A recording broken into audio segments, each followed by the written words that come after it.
Sweet. Looks like we are live. What's going on, guys? Welcome to another edition of the Narik Chase channel. I'm Narik Chase, and in this video, we're going to be doing another character ranking episode. Now, if you hadn't seen the first episode, we did Jared Leto's Joker last week, and we really had a good time, and it seemed like a really good idea that we're going to do with these episodes. So stay tuned with us. For those who hadn't seen that, Character Ranker is basically a series where we rate characters based on movies that are based on either books, comic books, manga, anime, video games, live action portrayals of characters, just generally that. And I think we're going to extend this also to the television series too, so like Arrow and The Flash and Jessica Jones and Punisher. Like we're just gonna dip into that. So these episodes we are going to be ranking these characters. That usually it's 4 categories that we do rank these characters on: the character itself, the performance by the actor or actress, the overall design of the character, as well as their role in the movie. Surrounding them. So there is a lot to actually like, guys, when it comes to this. So go ahead and stay tuned. In this video, of course, we're going to be talking about Poison Ivy, portrayed by Uma Thurman in the 1997 Batman movie. And for a lot of people, that movie was extremely bad, and it was bad for a lot of reasons, including Uma Thurman. Uma Thurman, unfortunately, because she's one of my favorite actresses. So it's kind of messed up seeing that she got into a really, not only did she get into a bad movie, she played a pretty bad role. But anyways, guys, without further ado, let's get on into this episode of Character Rank. All right. Now, Poison Ivy, of course, let me go ahead and give y'all the actual specifics of who the character is. I should have got this out the way, but I'm stupid like that. So, Poison Ivy is actually a villain or a character in the DC Comics universe. She's usually portrayed as being this eco-terrorist with, here you go. Poison Ivy's real name is Pamela Isley, a Gotham City botanist obsessed with plants, ecological extinction, and environmentalism. One of the world's most notorious eco-terrorists, she uses plant toxins and mind-controlling pheromones for her criminal activities, which are usually aimed at protecting endangered species and the natural environment. And that's basically what we kind of get in the movie. Now, as far as the character of Pamela Isley, I found the character to be extremely poorly written, much like everybody else in the movie.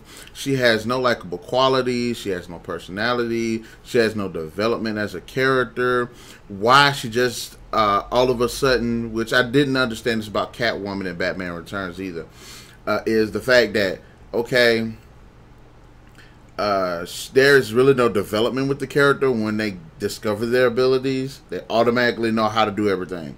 With the moment that she turns into Poison Ivy, she knows that she has venom in her lips and all of this stuff. I'm like, no, this should have been an actual developing arc of her discovering her abilities. That makes her, that give her character evolution. That evolution will lead to having a much more well-rounded character. And also how she, even though she, and this is one thing I argued, is I would have liked to see more from a transformation of her fighting her, her trying to maintain her humanity. Now, in the new Wonder Woman movie, Kristen Wiig is going to play Cheetah. Cheetah is Barbara Minerva, who ends up getting cursed by this hunt, the goddess of the hunt, and in some depictions of the character, she's fighting that Earth just killed. And I wanted to see that with Poison Ivy's character. Unfortunately, we do not get that from her character. Even though she's a plant botanist or whatever, she should have had some developing arc to where, okay, yes, she's here for plants, but she cares about humans. And then as her transformation goes on, you see her perhaps care less about humans and more about plants. If you ever seen the movies, the show Z Nation, Murphy is a zombie human hybrid, and of course, yes, he's he does care about humans to a certain extent at the beginning of the series, but the more he is with his zombie nature, he's starting to care less about humans and more about the zombies. That would have been a fantastic developing arc for the character of Poison Ivy in this movie. Unfortunately, they gave us a really cartoony, really one-dimensional, really over-the-top character that just has no depth to him, like, whatsoever. Like I said, there's no battle with her between her humanity and her transformation, and not to mention all of these ridiculous one-liners, which we will go ahead and accrue to the writing. But still, the character could have been so much better, and I would love to see like a reboot of that character portrayed with more depth, with her discovering who she is. Like even with her powers, the pheromones and stuff, she knew how to make that. Like, how did she make that stuff? And I'm all for like I'm all for villains having more of the abilities rather than making having the technology to kind of make it somewhat. So like with Poison Ivy, I kind of like I do like the Arkham series version of Poison Ivy compared to the series where she's playing in Batman, the animated series, because she's a mutant. She's mutated by flowers and stuff. It isn't just that she likes the flowers. She's actually a part of the flowers. She actually can feel the flowers and stuff like that. So I enjoy that aspect of her character. But in this movie, you get maybe one or two sequences where it seems like she's controlling plants, which is another thing I wish they would have done a better job on, is her being able to control plants. I would love to see her control plants. But we don't really get that in this movie. So, when it comes to the actual performance of it, I've always liked Uma Thurman. I think she's a great actress. She's done some pretty diverse roles. She's actually really good when it comes to action sequences. She's really good with depth, too. She's even pretty good with comedy and drama.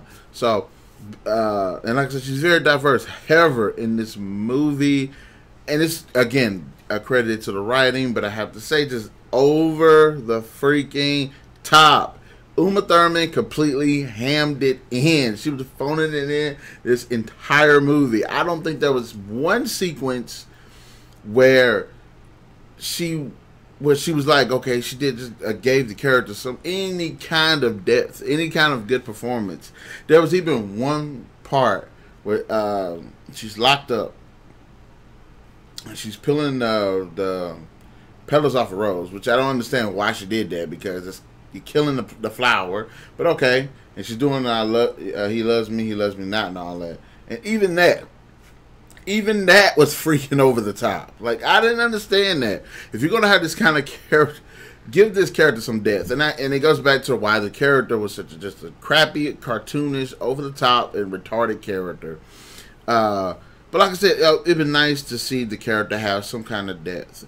There was a moment of clarity with the character in the transformation, that she's acknowledging the transformation or something like that. Really, the only person that gave the only person that really gave a decent performance is George Clooney, and George Clooney played George Clooney in the movie. But I have to say there was nothing about a performance that just gave the character any kind of depth whatsoever. And that's an exceptionally big problem. As far as the overall design, now I see that they were kind of going for the animated series Batman, I think, because she's human. She might have some abilities, but it's not actually physically showing. So she's going to wear the costumes and stuff like that. And it kind of, again, it goes back to the movie, because everybody it's all about style and fashion and stuff like that. And that's what it felt like this movie was with her character. She felt like it was just a big fashion show. You didn't... and I did like some of the outfits. The outfits weren't bad or anything like that. It was just, they weren't necessary. So it didn't really make any sense for her to have these outfits the way she did. Think about it. Her first appearance as Poison Ivy, what is she wearing? This like all plant like outfit. Why? Why in the hell would she be wearing that crap? You know what I mean? Like, it didn't really make any sense. And I'm one of those people. If you're gonna make a live adaptation of a character of a story or something like that, it doesn't necessarily need to be 100% to the source material. It don't even need to be necessarily be 80% to the source material. But if you're gonna have a character that's gonna dress up in a costume or something, have that costume to where it's actually plausible. It makes sense for that character to actually wear that outfit, and that's one of the biggest problems I have with this movie. Now, I'm not going to say that she isn't hot, because the outfits really do make her look exceptionally hot. In fact, tell a quick fact about me: when I was a kid and I watched this movie, I fell in love with. I ain't had nothing better to do, but I actually fell in love with this woman in this movie, and you know, it's kind of makes me feel bad because when I was a kid, I thought this was actually a pretty good movie. But having said that, like I said, I didn't actually mind like some of the designs, like this picture right here, for instance. Like it does look like the design from the animated series, and and to some extent, yes, I don't really mind because it is, you know, it's a good nod to the actual series. But it's kind of some of the other outfits that she wears, like even now with her hair. Like, what is the point of her hair being like that? It doesn't add it. It doesn't. I mean, yes, it makes the character look cute, makes the character look good, but it doesn't make you take that character exceptionally seriously like that. And like I said, yes, it's plant themed and everything. It looks pretty cool, but it's just, it feels over the top. It feels just too cartoony. It feels like and again, Batman and Robin is a movie made basically for kids, and another reason why it bombed. Nobody likes it like that.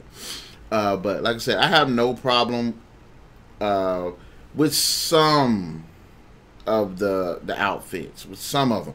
This is probably the best outfit of the movie, and I actually like that. She looks sexy in it. It reflects her theme about plants and stuff, and I can honestly see her wearing this in the comics. And it does feel like in this movie, it felt like one of whoever was a designer or something felt like they looked through every comic that's ever been done about Poison Ivy, and they decided to put those outfits, have at least one scene in this movie, each one of those outfits. That's what it felt like in this freaking movie.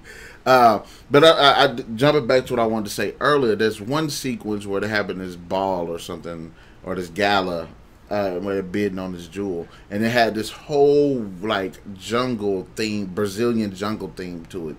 And she was dressed up in this outfit and literally looked like she was a part of the event. So it's like, are you a model? Sometimes she comes on the screen looking like a model. Sometimes she comes on the screen looking like a stripper. So,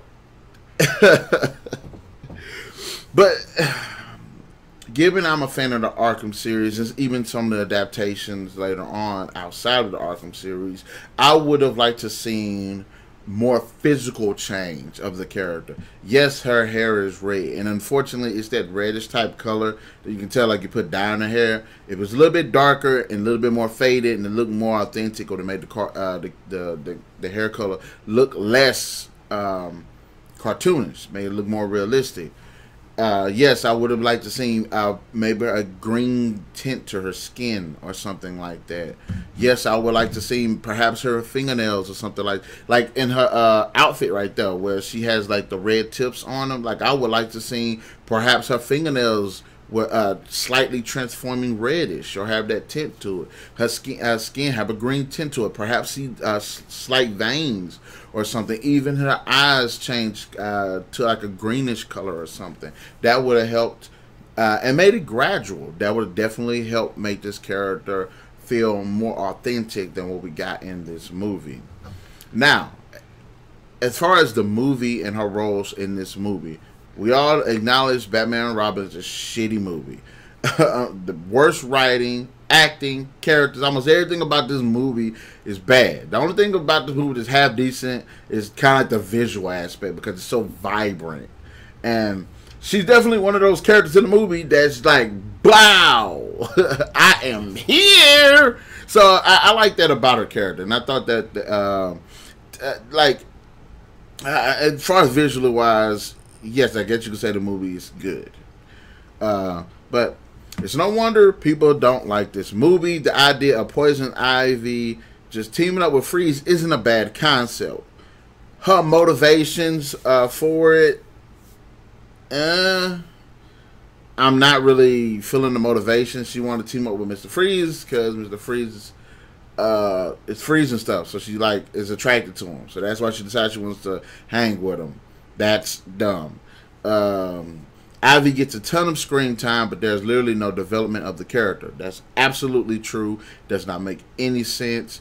There's no interesting quirks except her liking plants, pretty much. And even when she turns into poison, even when the character makes a miraculous and exceptionally fast transformation, she becomes very narcissistic. And yes, she's narcissistic, but at least in the comics, she kind of has a reason to be because she's actually a badass. Like, there's a sequence in the movie where she fights Batgirl, and she can't, like, I'm not understanding, like, she shouldn't be able to, like, I don't see any fighting. I don't really see Poison Ivy as, like, a fighter, because she uses plants to do her bidding and stuff, and use other people to do her bidding. So in this movie, she can fight a little bit, but she still gets her ass whooped. But her role in this movie, and even though it's an exceptionally interesting one, because I can see her trying to get Bruce Wayne to kind of, perhaps not stop all the way, but try to convince him to kind of think about the environment, which she did in the movie. That is an interesting story plot that I did like. Yes, she tried to be like, okay, Bruce Wayne, we can do this. We can save the planet if we just, we can save the planet. We just stop cutting down all the trees and stuff like that. Okay, fine. That's an interesting storyline, and I can see where that can build to her becoming exceptional bad guy.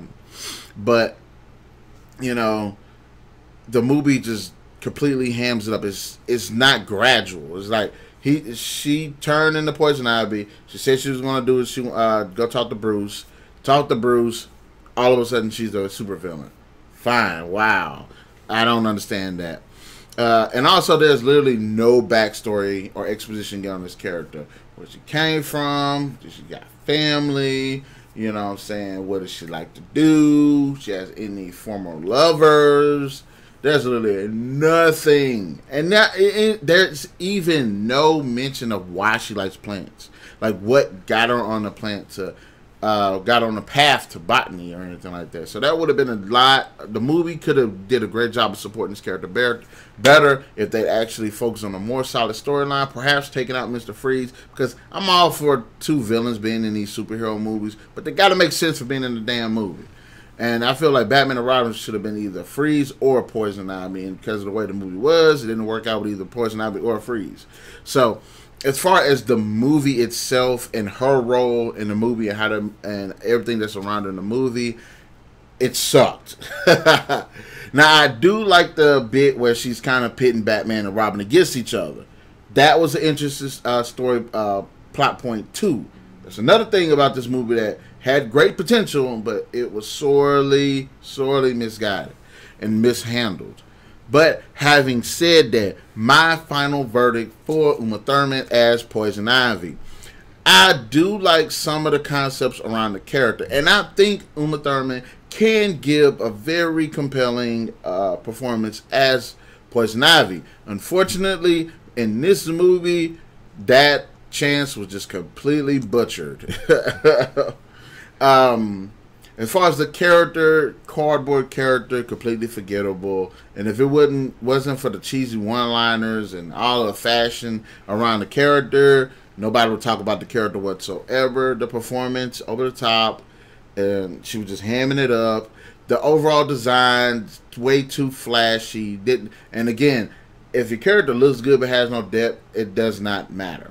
So, and even again, when it comes to the movie, everybody agrees the movie sucks. So, unfortunately, the movie sucks. I guess through nostalgia, you know what I'm saying, there's some part of me that's like, I still want to kind of bump it up a point, but I can't.